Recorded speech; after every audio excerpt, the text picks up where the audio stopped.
அனைவருக்கும் இனிய மாலை வணக்கம். ஸோ இன்டர்நேஷனல் எக்கனாமிக்ஸ்ல யூனிட் 11ல வந்து we are discussed on certain things as how a trade is getting beneficiaries to some countries, எப்படி ட்ரேடை boost அப் பண்ணலாம், எப்படி ட்ரேடை ரெடியூஸ் பண்ணலாம் அப்படிங்கிறதெல்லாம் நம்ம வந்து இதுக்கு முன்னாடி உள்ள எல்லா செஷன்ஸ்லயும் பார்த்தோம். As I promised earlier, so today I'll start discussing the questions, then I'll go to the topic. So இதுக்கு வந்து நான் கொஸ்டின் டிஸ்பிளே பண்றேன், ஆப்ஷன்ஸையும் சொல்றேன். நீங்க கமெண்ட் செக்ஷன்ல ஏயா பியா சியா டிஎன் போட்டா போதும், சரிங்களா? So I will read the question so that you can அந்த கொஸ்டினை உள்வாங்கிட்டு எனக்கு ஃபாஸ்டஸ்ட் ஆன்சர் வேண்டாம். Because we are not going to play Kaun Banega க்ரோட் பத்தி நீங்களும் எல்லாம் முடிங்கிற மாதிரிலாம் நம்ம விளையாடல. I need the right answer, சரிங்களா? ரைட் ஆன்சர் என்ன உண்டோ அதுக்கு நீங்க சொல்லுங்க. I don't know the fast finger, எனக்கு யார் ஃபாஸ்ட் ஆன்சர் பண்றாங்கிறது எனக்கு வேண்டவே வேண்டாம். I need the right answer. So which agreement establish the international monetary fund? சரிங்களா? சர்வதேச பன்னாட்டு நிதி நிறுவனத்தை எஸ்டாப்ளிஷ் பண்றதுக்கான அக்ரிமெண்டோடைய பேர் என்ன?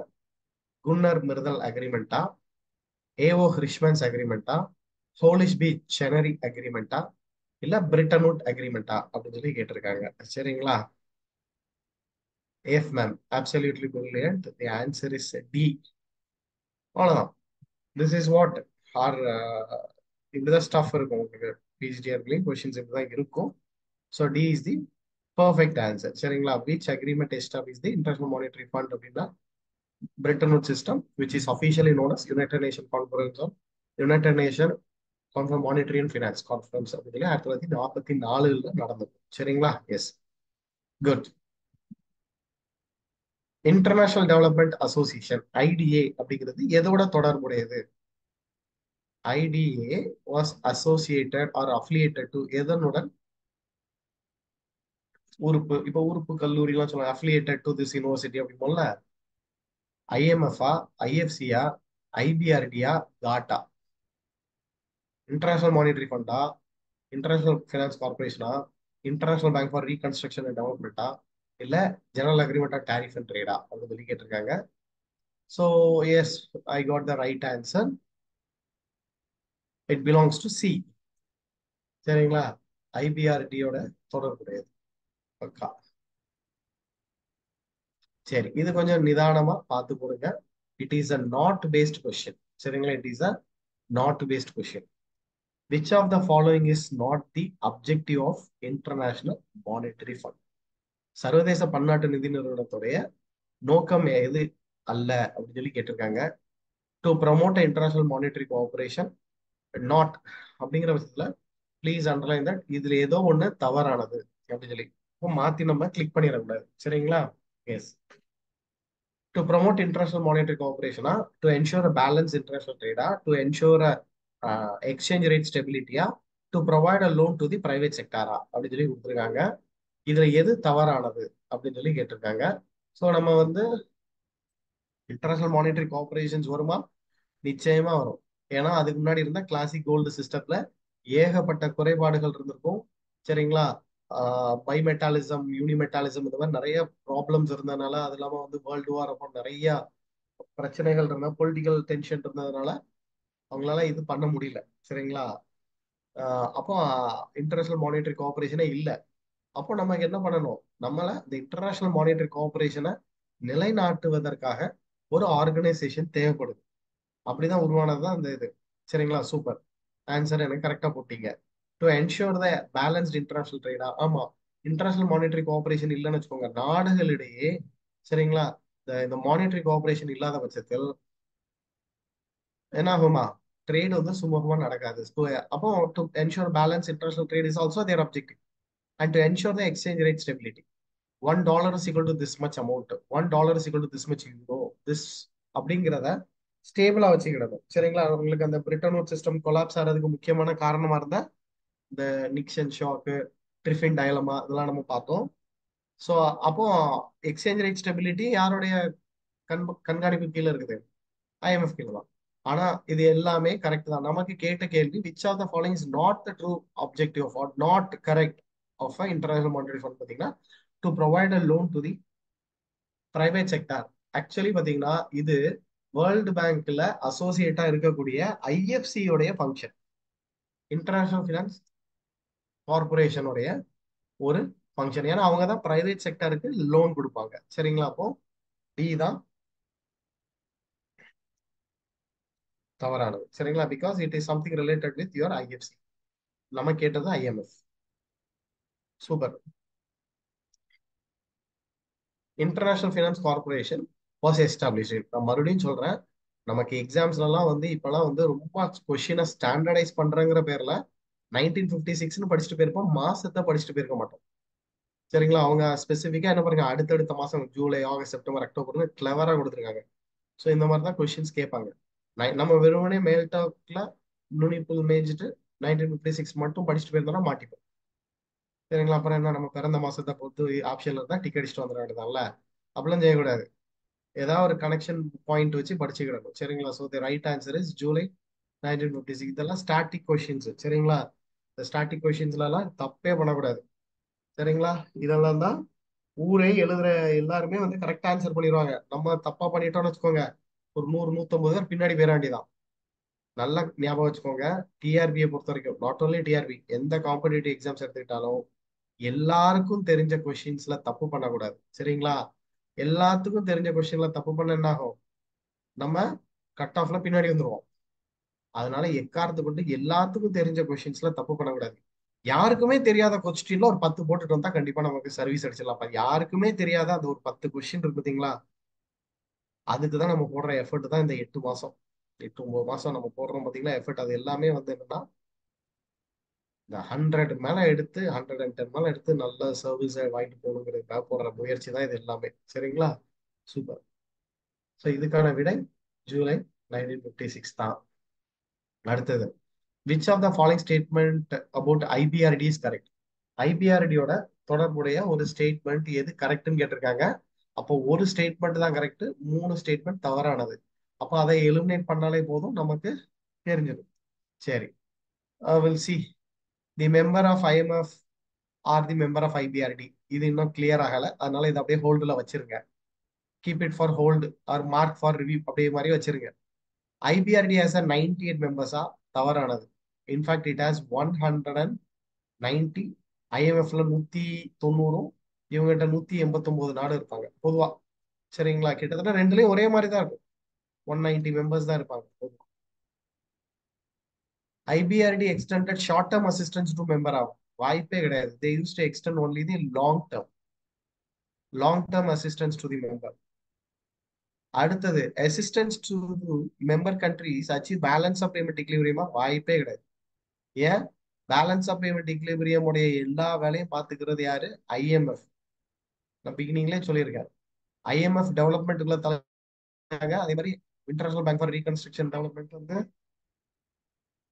தே will be cut shorting in that particular இதுல. சரிங்களா? டெவலப்மெண்ட்டுக்கு ஐஎம்எஃப் ஃபண்ட் கொடுக்க மாட்டாங்க. அதே மாதிரி IBRD not provide fund for balance of payment, தலையிட மாட்டாங்க.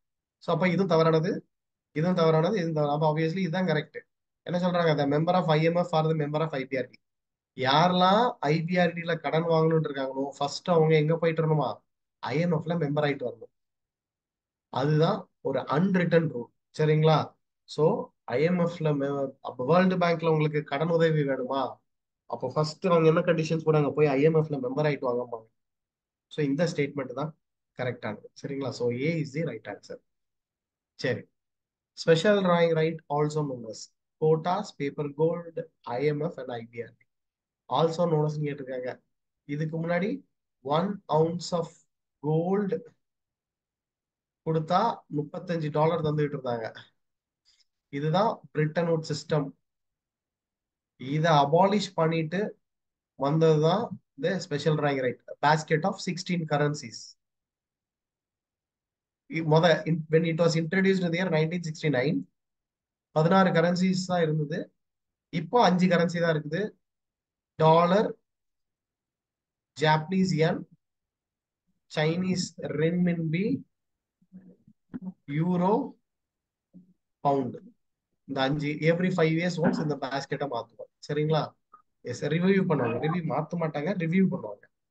So this is the most important aspect of this particular SDR. 1969ல இன்ட்ரடியூஸ் பண்ணியிருப்பாங்க. ஸோ இது கொஞ்சம் பார்த்துக்கிடணும். ஸோ இதுக்கு முன்னாடி இருந்த அந்த பிரிட்டன் நோட் சிஸ்டம் அபாலிஷ் பண்ணிட்டு இது வந்ததுனால தான் it is called as a paper gold அப்படிம்பாங்க. So B is the precisely perfect answer. சரிங்களா? எஸ். அடுத்தது, taxes that are imposed to neutralize the negative effect of a subsidiary are known as. நம்ம நேத்திக்கு பார்க்க முடியல, இதான் நம்ம லாஸ்டா படிச்சோம். சரிங்களா? சப்சிடரி கொடுக்கறதுனால ட்ரேட்ல சில இம்பாக்ட் இருக்கும். ட்ரேட்ல சில நெகட்டிவ் இம்பாக்ட் இருக்கும். ட்ரேடே நம்ம பாசிட்டிவா இருக்கணுங்கிறக்காக தான் வர்த்தகத்தை வச்சுக்கிட்டு சில நேரங்கள்ல ட்ரேடு வந்து என்ன ஆகும், நெகட்டிவ் கான்சிக்வன்சஸ பொருளாதாரத்துல உருவாக்கும். அது எப்படின்னு கேட்டீங்கன்னா, மானியம் வாங்கிட்டு நம்ம ஊருக்கு டம்ப் பண்ற இன்டென்ஷன்ல வர்ற கம்பெனிஸையோ கண்ட்ரிஸையோ தடுத்து நிறுத்துறதுக்காக அந்த நாட்டை சேர்ந்த அரசாங்கம் என்ன பண்ணுவாங்க, they use to make one duty. அந்த டியூட்டியோட பேர் என்னன்னு கேட்டிருக்காங்க, கன்வென்ஷனல் டாரிஃபா, மினிமம் டாரிஃபா, கஸ்டம்ஸ் டியூட்டியா, கவுண்டர் வேலிங் டியூட்டியான்னு கேட்டிருக்காங்க. Countervailing measure or countervailing டியூட்டியா அப்படின்னு சொல்லி கேட்டிருக்காங்க.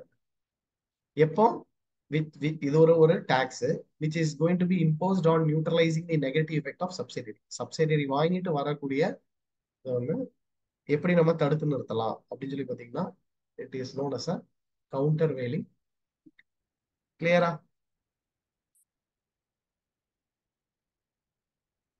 So D is the right answer. Okay. So இந்த மாதிரி தான் உங்களுக்கு கொஸ்டின்ஸ் இப்படி தான் இருக்கும். சரிங்களா? This is my expectations. This is how a question is going to be for your upcoming பிஜிடிஆர்பியில் இருக்கும். இது கொஞ்சம் தான் ஸ்டாண்டர்டா இருக்கும். போதும், நம்ம இந்த நிறைய டெஸ்ட் டிஸ்கஷன்ஸ் எல்லாம் வைக்கும் உங்களுக்கு ஒரு கிளாரிட்டி கிடைக்கும். S. Slowly we'll move on to the very interesting and my favorite topic in this unit. அதாவது, what are the measures taken by the various countries, particularly developing countries, to promote a trade? சரிங்களா? measures taken by the countries for promoting a trade. நம்மளுடைய சிலபஸ்ல இருக்கிற சின்ன பகுதி. இதுல start பண்றதுக்கு முன்னாடி I want to go to little bit on historical perspective. என்ன historical perspective அப்படின்னு சொல்லி பாத்தீங்கன்னா, 1930கள் இந்த காலகட்டங்கள்ல we economics students or economic graduates or economics teacher will never forget that 1929 that அந்த காலகட்டங்கள்ல நடந்த கிரேட் டிப்ரெஷனை நம்மளால மறக்க முடியாது. அது ஒரு கொடுமையான விஷயம். அமெரிக்கா மட்டும் பாதிக்க அடையல, உலக நாடுகள்ல வெவ்வேறு நாடுகள் பாதிப்படுது. ஸோ இந்தியா கேபிட்டலிசம் ஆகணும்னு ஒரு ஐடியால வச்சிருந்திருப்பாங்க. சரிங்களா? கேபிட்டலிசம் ஒரு ஐடியால வச்சிருந்திருப்பாங்க. அதவே அவங்க வந்து இது பண்ணியிருப்பாங்க, இது ரீவேம் பண்ணி நம்ம பெசாட்டி மிக்சட் எக்கானமிக்கே போயிருவோம். Better we can go for the mixed economy. America மாதிரி ஒரு பெரிய கேபிட்டலிஸ்டிக் எக்கானமியே வந்து என்ன பண்ண முடியல, சர்வே ஆக முடியல.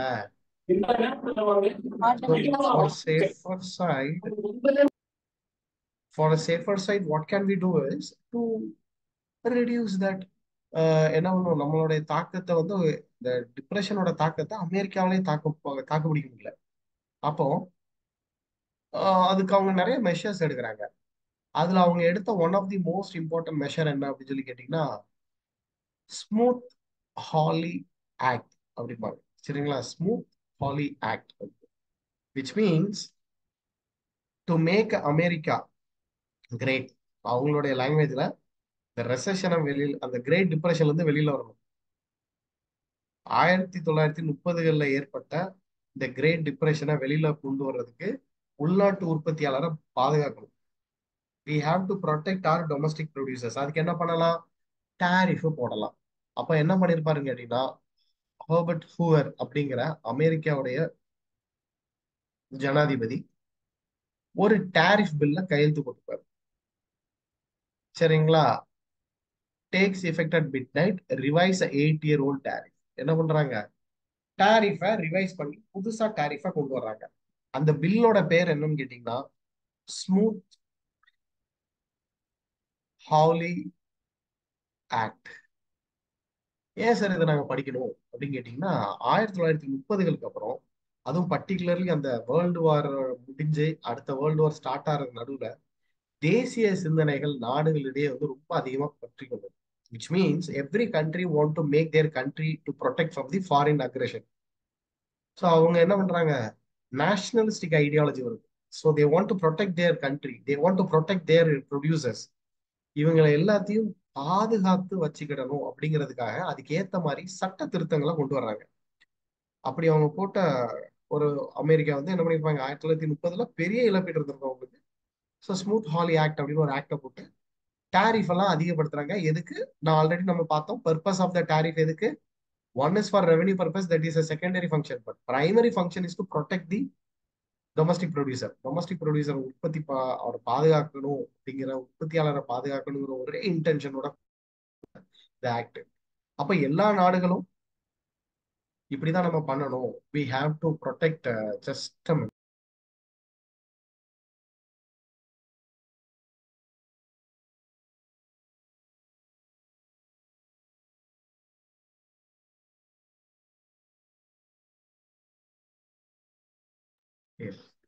என்ன சொல்றாங்கன்னு கேட்டீங்கன்னா, அந்த எல்லா நாடுகளும் ஒருத்தருக்கு ஒருத்தர் அவங்கள இது பண்ணிக்கிறணும், ப்ரொடெக்ட் பண்ணிக்கிறதுன்னு சொல்லி எல்லாரும் இப்படி ப்ரொடெக்ஷனிசம் எடுத்துட்டாங்கன்னு வச்சுக்கோங்க. அப்போ ஆப்வியஸ்லி என்ன ஆகும், ஃப்ரீ ட்ரேடுங்கிறது மங்கிக்கிட்டே வரும், ஃப்ரீ ட்ரேடுங்கிறது குறைஞ்சிக்கிட்டே வரும், ப்ரொடெக்ஷனிசம் ஐடியாலஜி அப்படிங்கிறது கூடிக்கிட்டே இருக்கும். ஏன்னா எப்பொழுதுமே இந்த இன்டர்நேஷனல் எக்கனாமிக்ஸ்ல ஒரு பெரிய டிபேட் என்னன்னு கேட்டீங்கன்னா, ஃப்ரீ ட்ரேடு சிறந்ததா ப்ரொடெக்ஷனிசம் சிறந்ததா அப்படின்னு சொல்லி ஒரு பெரிய டிபேட் எப்பொழுதும் நடந்துகிட்டே தான் இருக்கும். Some set of countries will support for a free trade, some set of countries will go for a protectionism. சரி, ரெண்டுலயும் சாதகமும் உண்டு பாதகமும் உண்டு, சரிங்களா? அதுக்காக டூ மச் ஆஃப் ப்ரொடெக்ஷனிசமும் ஆபத்தானது, டூ மச் ஆஃப் ஃப்ரீ ட்ரேடும் ஆபத்தானது. So every thing need a balanced one. அப்ப இங்க என்ன பண்றாங்கன்னு கேட்டீங்கன்னா,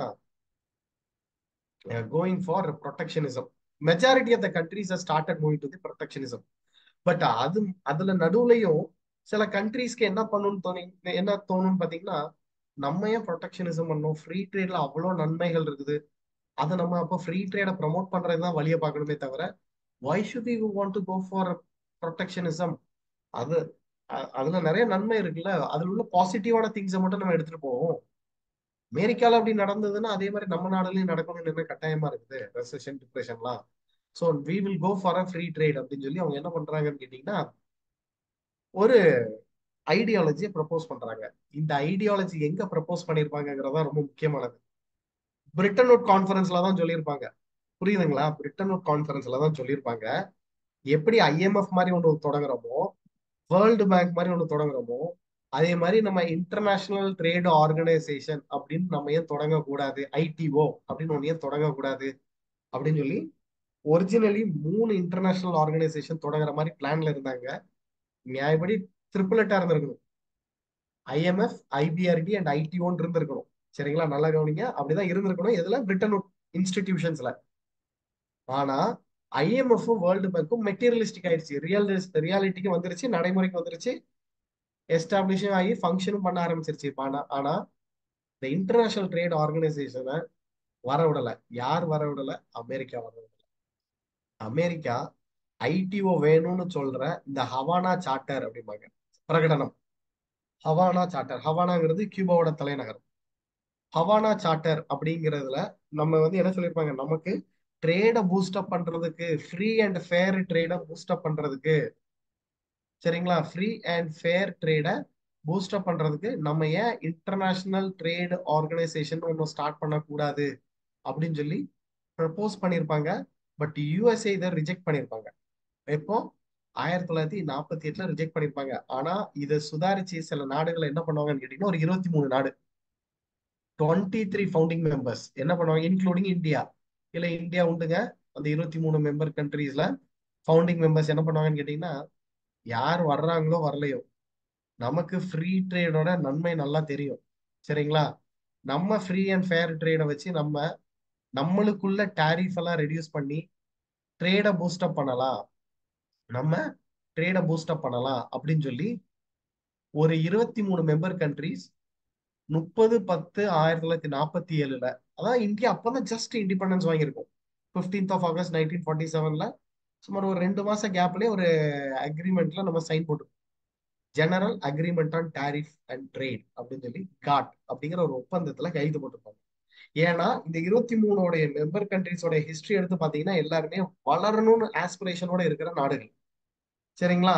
அப்ப இவங்க என்ன சொல்றாங்கன்னா, சரி ஐடிஓன்னு ஒண்ணு வரலையா, பரவாயில்ல, அதை வர விடாம தடுத்துட்டாங்களா, ஒன்றும் பிரச்சனை இல்லை. நம்ம என்ன பண்ணலாம்னு கேட்டீங்கன்னா, நம்ம ஏன் ஒரு ஆர்கனைசேஷன் மாதிரியே இருக்கணும், ஏன் லார்ஜ் ஸ்கேல்ல நம்ம யோசிக்கணும், why can't we go for a GATT அப்படின்னு சொல்லி ஒரு ஒப்பந்தத்தை ஏன் நம்ம கையெழுத்து விடக்கூடாதுன்னு சொல்லி இப்படி கையெழுத்து போடுறாங்க. இங்க பாருங்க, இதுதான் இந்தியா இஸ் சைனிங் காட் ஒப்பந்தத்தை போறதுக்கான இமேஜ் ஆக்சுவலி. சரிங்களா? இந்தியா இஸ் ஆக்சுவலி யுஎன் இது ரெகனைஸ் பண்ணல. பாருங்க, இட் நாட் அ யூஎஸ்சி அப்படிங்கிறாங்களா, ஏன்னா யூஎஸ் இதை யுஎன் இதை ரெகனைஸ் பண்ணல. சரிங்களா? இது ஒரு ஒரு பேப்பர்ல இருக்கிற ஒரு டாக்குமெண்ட். அதாவது நம்ம ஹவுஸ் ஓனரும் டெனன்ட்டும் சைன் பண்றாங்களா ரெண்டல் அக்ரிமெண்ட், கிட்டத்தட்ட அந்த மாதிரி தான். என்ன, ஒரு 23 நாடுகள் சேர்ந்து என்ன பண்ணிருப்பாங்க, ஒரு அக்ரிமெண்டா கையெழுத்து போட்டிருப்பாங்க. அந்த அக்ரிமெண்ட் ஐடிஓவா ஆரம்பிக்க வேண்டிய இருந்த ஒரு இன்ஸ்டிடியூட்டை ஆரம்பிக்க விடாம, சரிங்களா, 1947ல ஒரு ஒப்பந்தம் மாதிரி போட்டு அதை கையெழுத்து போட்டு 23 மெம்பர் கண்ட்ரிஸ் கையெழுத்து போட்டு 1 ஜனவரி 1948ல இருந்து நடைமுறைக்கு வந்திருக்கும். இதுதான் காட்டுடைய ஒரு சின்ன வரலாறு. ஏன் காட்டுன்னு ஒண்ணு தேவை திடீர்னுலாம் உருவாகல. எல்லா நாடும் ப்ரொடெக்ஷனிசம் நோக்கி போகும் போச்சுல, இவங்களுக்கு வேற வழி இல்லாம ஃப்ரீ ட்ரேட ப்ரொபகண்ட் பண்றதுக்காக டாரிஃப் அண்ட் நான் டாரிஃப் பேரியர்ஸ் எல்லாம் ரெடியூஸ் பண்ணி நம்ம என்ன பண்ணணும், ட்ரேடு மூலமா நம்ம பொருளாதாரத்தை வளர்த்து எடுக்கணும். ஏன்னா economist believed that trade as engine of growth. ஒரு நாட்டுல வர்த்தகமும் வாணிகமும் நல்லா இருந்ததுன்னா அது பொருளாதார வளர்ச்சியை ஊக்குவிக்கும் அப்படிங்கிறத அவங்க பிலீவ் பண்ணியிருந்தாங்க. ஸோ அப்போ காட்டும் ஒப்பந்தமும் நடைமுறைக்கு வந்துருச்சு. இந்தியாவும் இஸ் அ ஃபவுண்டிங் மெம்பர் தான். என்ன அப்ஜெக்டிவ்ஸ்க்காக இந்த காட்டை கொண்டு வந்தாங்கன்னு கேட்டீங்கன்னா, இன்டர்நேஷனல் ட்ரேடை எக்ஸ்பேண்ட் பண்ணணும். இப்போ இந்த 23 நாடுகளும் இந்த காட்டுன்னு ஒரு ஒப்பந்தத்தை கையெழுத்து போடலைன்னா என்ன நடந்திருக்கும், அவங்களுக்குள்ள தேவையானதை அவங்களே உற்பத்தி பண்ணி அவங்களுக்குள்ளே கன்சம்ஷன் முடிஞ்சிருந்திருக்கும். ஆனா இப்போ ட்ரேடுன்னு ஒண்ணு இருக்கிறதுனால அவங்களுக்கு போதுமான பொருட்களை உற்பத்தி பண்ணிட்டு மத்த நாடுகளுக்கும் என்ன பண்றாங்க, ட்ரேட பூஸ்ட் அப் பண்றதுனால ஆட்டோமேட்டிக்லி இன்டர்நேஷனல் ட்ரேடு எக்ஸ்பேண்ட் ஆகும், எக்ஸ்பேன்ஷன் ஆயிருக்கும். சரிங்களா? ஏன்னா இந்தியாவுக்கு மட்டும்னா ஒரு 1000 பொருள் உற்பத்தி பண்ணா போதும். அதே இது உலக நாடுகளுக்கு ஃபுல்லானா ஒரு 2000 பொருள் உற்பத்தி பண்ண வேண்டியிருக்குன்னா அப்ப இங்க அவுட்புட் அதிகரிக்கு, ஜிடிபி அதிகரிக்கு. ஜிடிபி அதிகரிக்குனாலே ஆட்டோமேட்டிக்கா அன்எம்ப்ளாய்மெண்ட் குறைய போகுதுன்னு அர்த்தம். இதெல்லாம் நம்ம ஒக்கூன்ஸ்லால படிப்போம், மேக்ரோ எக்கனாமிக்ஸ்ல. எப்பெல்லாம் ஜிடிபி அதிகரிக்குதோ அப்பெல்லாம் அன்எம்ப்ளாய்மெண்ட் குறையும். எப்பெல்லாம் ஜிடிபி ஃபால் டவுன் ஆகுதோ அப்பெல்லாம் அன்எம்ப்ளாய்மெண்ட் ஜாஸ்தி ஆகும். இன்வெர்ஸ் ரிலேஷன்ஷிப் உண்டு. இதுதான் ஆர்த்தர் ஒக்கூன்ஸோடையது. சரிங்களா? மேக்ரோ எக்கனாமிக்ஸ்ல படிப்போம் நம்ம.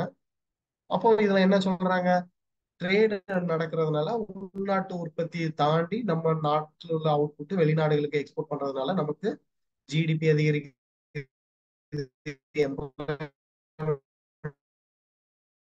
ஆப்பர்ச்சுனிட்டி அதிகரிக்கிறதுனால நமக்கு அந்நிய செலாவணி கிடைக்கும். World production which result in full employment. Obviously full employment possibilities இருக்கு.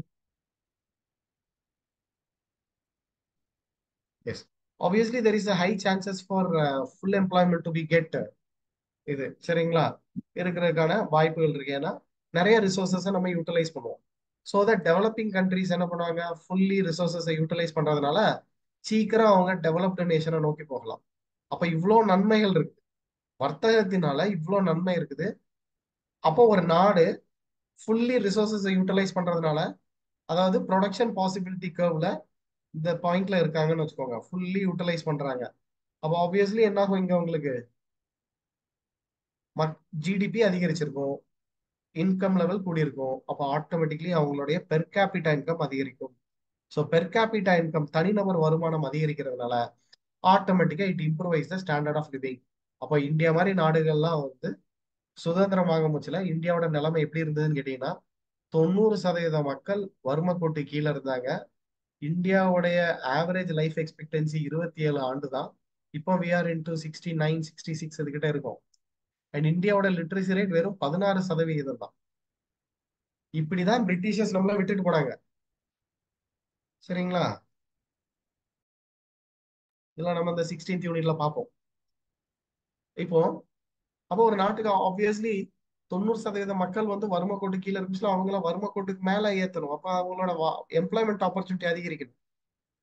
அப்போ அதுக்கு நம்ம என்ன வழிமுறை உண்டோ அது பண்ணணும் அப்படிங்கறத எம்பசைஸ் பண்ணி தான் இதுக்கு ட்ரேட் ஏதாச்சும் உதவிகரமா இருக்காதா அப்படிங்கிறத மையமா வச்சுதான் இந்த காட்டுங்கிற ஒப்பந்தத்தை கைது போட்டு நடைமுறைக்கு கொண்டு வந்திருப்பாங்க. சோ இந்த இந்த அப்ஜெக்டிவ்ஸ் கரெக்டா இருக்குதா, இவங்க கொண்டு வந்த இந்த நோக்கம் இன்டர்நேஷனல் ட்ரேடை எக்ஸ்பெண்ட் பண்ணணும், இதனால வேர்ல்டு அவுட்புட் அதிகரிக்கணும், அதனால ஃபுல்லி யூட்டிலைசேஷன் ஆஃப் ரிசோர்சஸ் இருக்கணும், அதனால எம்ப்ளாய்மெண்ட் ஆப்பர்ச்சுனிட்டி கிடைக்கணும், அதனால ஸ்டாண்டர்ட் ஆஃப் லிவிங் அதிகரிக்கும், இந்த மாதிரி பல விஷயங்களை வந்து நம்ம மெயின் அப்ஜெக்டிவா வச்சிருக்கோம். இது நிஜமாவே நடைமுறையில சாத்தியமா இருக்கா அப்படின்னு சொல்லி அப்பப்போ செக் பண்றதுக்கும், இன்னும் ட்ரேடை எப்படி பூஸ்டப் பண்ணணும், இன்னும் எப்படி ட்ரேடை நம்ம ப்ரமோட் பண்ணணும் அப்படிங்கிற ஒரு நோக்கத்துக்காக every frequent now and then என்ன பண்ணுவாங்கன்னு கேட்டீங்கன்னா, ஒரு குறிப்பிட்ட கால இடைவேளையில அவங்க மீட் பண்ணுவாங்க. சரிங்களா? 1947ல, ஏன்னா நமக்கு தெரியும் சரிங்களா, 30/10/1947ல என்ன பண்ணியிருப்பாங்க, கையெழுத்து போட்டிருப்பாங்க. ஸோ அப்போ எவ்ரி ஒரு கேப்ல, ஒரு ஸ்டிப்புலேட்டட் கேப்ல அடிக்கடி மீட் பண்ணுவாங்க. அந்த அதுக்கு அவங்க என்ன பேர் வச்சுப்பாங்கன்னு கேட்டீங்கன்னா நெகோஷியபிள் ரவுண்ட் அப்படிம்பாங்க. சரிங்களா? நெகோஷியபிள் ரவுண்ட் ஒரு கான்ஃபரன்ஸ் அப்படிம்பாங்க. நம்ம பொதுவா நமக்கு தெரிஞ்ச கான்ஃபரன்ஸ் எதுன்னு கேட்டீங்கன்னா ரவுண்ட் எதுனா உருகுவே ரவுண்ட நம்ம படிச்சிருப்போம். ஆனா உருகுவே ரவுண்டுங்கிறது ஒரு 8வது ரவுண்டு. காட் தோற்றுவிச்சு அதுக்கு முன்னாடி ஒரு 7 ரவுண்டு நடந்திருக்கும். ஜெனீவா, ஆனசி, ட்ரக்காய், அகைன் ஜெனீவா, அடுத்தது டில்லன் ரவுண்ட், அடுத்தது கெனடி ரவுண்ட், அடுத்தது டோக்கியோ ரவுண்ட், அடுத்தது வந்து the world famous Uruguay round. சரிங்களா? இதுதான் நமக்கு வந்து தெரிஞ்சுக்கணும் இந்த ஆர்டர். இப்போ உங்களுக்கு கொஸ்டின் எப்படி கேட்பாங்கன்னா, காட்டோடைய ரெஜிம்ல எத்தனை ரவுண்டு நடந்ததுன்னு கேட்பாங்க. Option A 6, option B 7, option C 8, option D 9 அப்படின்னு சொல்லி கொடுத்துருப்பாங்க. காட்டோடைய ரெஜிம்ல காட்டோட இதுல இருக்கும் போச்சுல எத்தனை இது நடந்தது அப்படின்னு சொல்லி கேட்பாங்க. 8.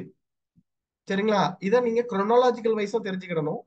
சில நேரங்கள்ல கொஸ்டின் எப்படி கேட்பாங்கன்னா, 6வது ரவுண்டோட பேர் என்ன அப்படின்னு சொல்லி கேட்பாங்க. Kennedy round. 5வது ரவுண்டோட பேர் என்ன, டில்லன் ரவுண்ட். இது ரெண்டும் கொஞ்சம் பொதுவா கன்ஃபியூஸ் ஆகும். ஆனா உங்களுக்கு ஒரு ஷார்ட்கட் சொல்லி தரேன். டிகேன்னு ஞாபகம் வச்சுக்கோங்க. டிகே அப்படிங்கிறது ஆல்பபெட்ல டி ஃபர்ஸ்ட் வரும், கெனடி கே ரெண்டாவது வரும். சரிங்களா? டில்லன் ரவுண்ட் ஃபர்ஸ்ட், இது ரெண்டும் வந்து ஜான் எஃப் கெனடியும் டில்லன் அப்படி இவங்க ரெண்டு பேரையும் கொமமரேட் ஞாபகார்த்தமா இந்த பேரை வச்சிருப்பாங்க. ஸோ இந்த 8 ரவுண்டையும் பை டிஃபால்ட்டா நமக்கு 8வது ரவுண்டு உருகுவே ரவுண்டுங்கிறது நமக்கு தெரியும். பட் இந்த 8 ரவுண்ட்ல 5வது ரவுண்ட் என்னது, 6வது ரவுண்ட் என்னது, 7வது ரவுண்ட் என்னது, டோக்கியோ ரவுண்டு அப்படிங்கறது நமக்கு தெளிவா படிச்சு வச்சிருக்கணும். குரோனாலஜிக்கல் வைஸும் அரேஞ்ச் பண்ண தெரியணும் நமக்கு. சரிங்களா? இப்போ இந்த 7 ரவுண்ட்ல அதிகமா டிஸ்கஸ் பண்ண விஷயங்கள் என்னன்னு கேட்டீங்கன்னா, டாரிஃபை எப்படியாச்சும் ரெடியூஸ் பண்ணணும். ஏன்னா நமக்கு தெரியும் டாரிஃப் போட்டா ட்ரேடு தடைபடும், ட்ரேட் அஃபெக்ட் ஆகும் அப்படிங்கிறது அவங்களுக்கு நல்லாவே தெரியும். Trade will definitely get affected if tariff is cut in. அப்போ இந்த டாரிஃபை எப்படியாவது ரெடியூஸ் பண்ணணுங்கிறது தான் 7 ரவுண்ட்ல அவங்க அதிகமாக டிஸ்கஸ் பண்றது. 8வது ரொம்ப ஸ்பெஷல் ரவுண்ட், அதனால will see in little detail. அப்போ இந்த 7 ரவுண்ட்லயும் டாரிஃப் எப்படியாச்சும் ரெடியூஸ் பண்ணி எப்படியாச்சும் வர்த்தகத்தை பூஸ்ட் பண்ணி நாடுகள் இப்போ யாரெல்லாம் காட்டோட ஒப்பந்தத்துல கைது போட்டாங்களோ இந்த நாடுலாம் கொஞ்சம் ஸ்பீடா க்ரோ ஆகுற மாதிரி ஃபீல் ஆகுது. அப்போ நிறைய நாடுகள் இம்ப்ரெஸ் ஆகி உள்ள மெம்பர் ஆகிறதுக்கு இன்ட்ரெஸ்ட் காட்டுறாங்க. அது நீங்க பாத்தீங்கன்னா இந்த கிராஜுவலா இன்க்ரீஸ் ஆயிருக்கு. சரிங்களா? பாத்தீங்கன்னா இந்த கிராஜுவலா இன்க்ரீஸ் ஆயிட்டே இருக்கு. சரிங்களா? ஆமா. அப்போ இதுல இருந்து என்ன தெரியுதுன்னு கேட்டீங்கன்னா, it is getting popular. Popular ஆகிட்டே வருது. நிறைய நாடுகள் showing interest to become a member, party signing authority ஆகணும், இதுல நம்ம இந்த ஒப்பந்தத்துல கையெழுத்து போடணும்னு சொல்லி நிறைய நாடுகள் வருது. இப்போ இந்த 8வது ரவுண்ட் இருக்கு பாத்தீங்களா, இதுதான் the world famous Uruguay round.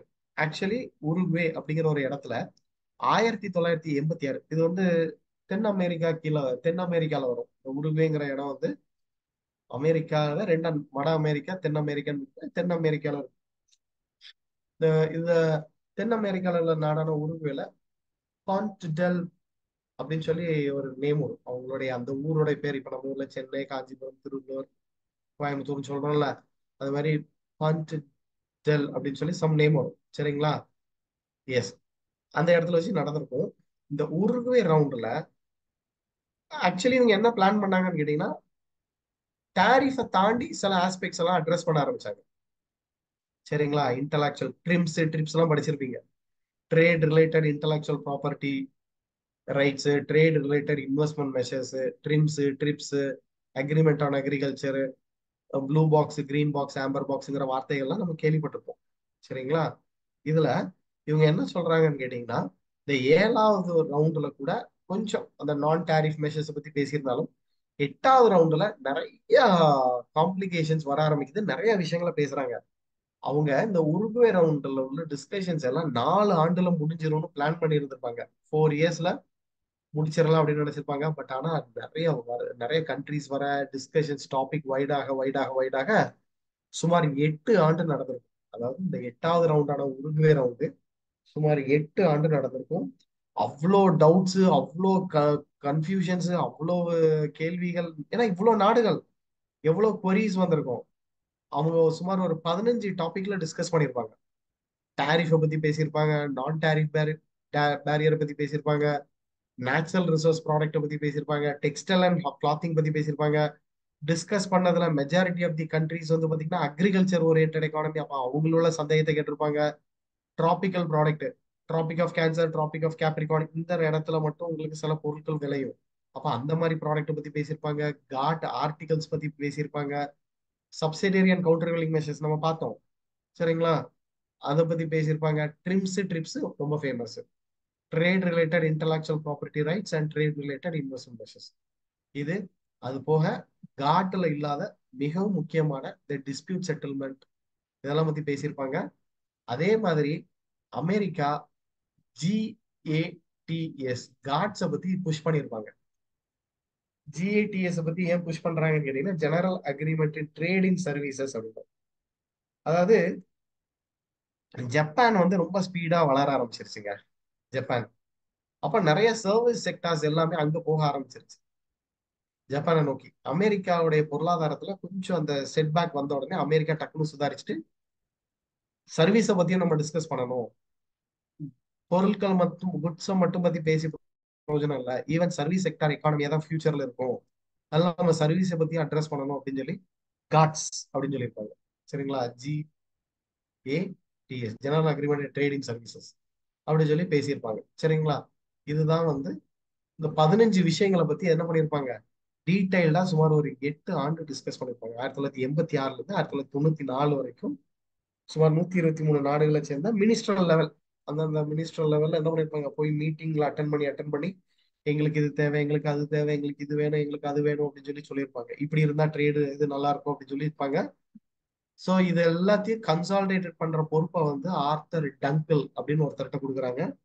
இதுதான் நீங்க டங்கிள் ப்ரப்போசல் ஆர் டங்கிள் டிராஃப்ட்னு படிச்சிருப்பீங்க. உங்களுக்கு கொஸ்டின்ல எப்படி கேட்பாங்கன்னா, Dunkel proposal or Dunkel draft எதோட தொடர்புடையது அப்படின்னு சொல்லி கேட்பாங்க.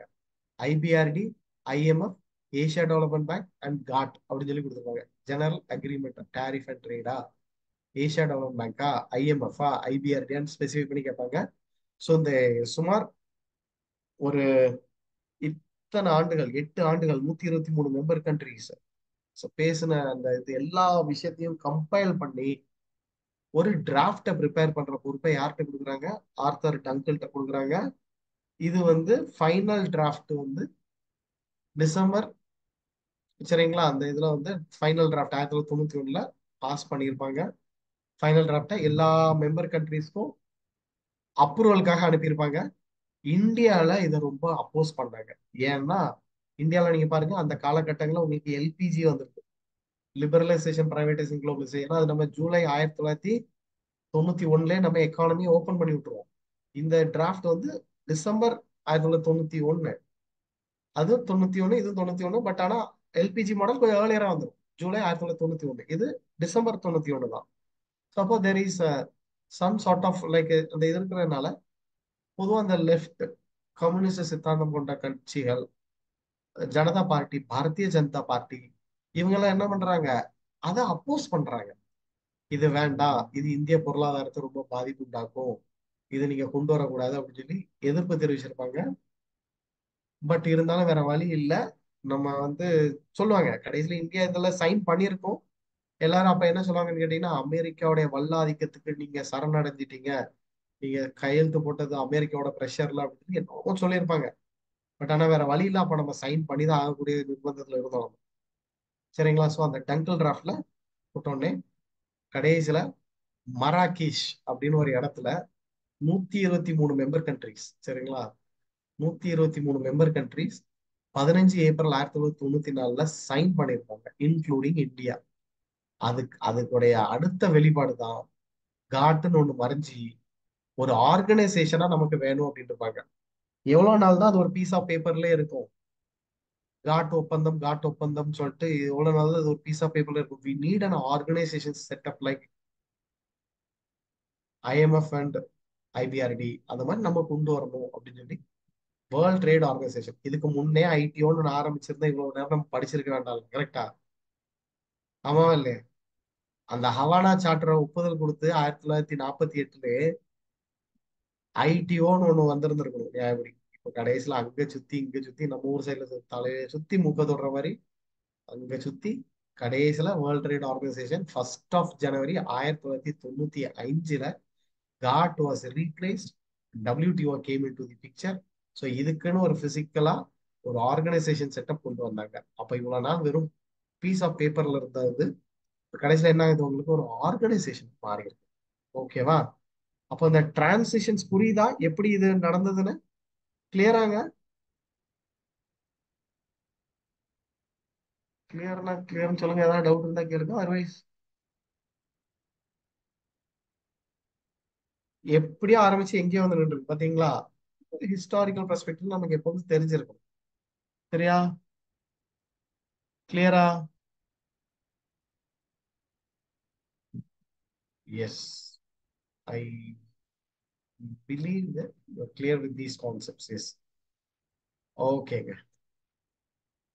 ஸோ அப்போ உங்களுக்கு இதுல என்ன எதெல்லாம் கேட்கலாம், இது வரைக்கும் நம்ம டிஸ்கஸ் பண்ணல எல்லாம் கேட்கலாம்னு சொல்லி பார்த்தீங்கன்னா, மராக்கிஷ் அக்ரிமெண்ட் இதோட தொடர்புடையது கேட்கலாம். உருகுவே ரவுண்ட டபிள்யூடிஓ மாத்துறதுக்கு, உருகுவே ரவுண்ட்ல காட்டை ரிமூவ் பண்ணிட்டு அதை ரீப்ளேஸ் பண்ண டபிள்யூடிஓவா மாறுறதுக்கு போட்ட ஒப்பந்தத்தின் பேர் தான் இந்த மராகேஷ்.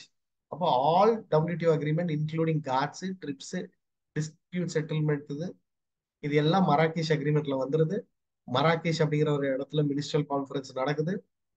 இந்த கான்ஃபரன்ஸோடைய கையெழுத்துல கடைசியில 1 ஜனவரி 1995 மராகேஷ் அக்ரிமெண்ட் நடைமுறைக்கு வருது.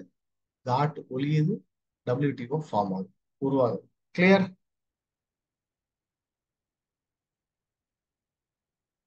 கிளியர்னா கிளியர்னு டைப் பண்ணுங்க பார்ப்போம்.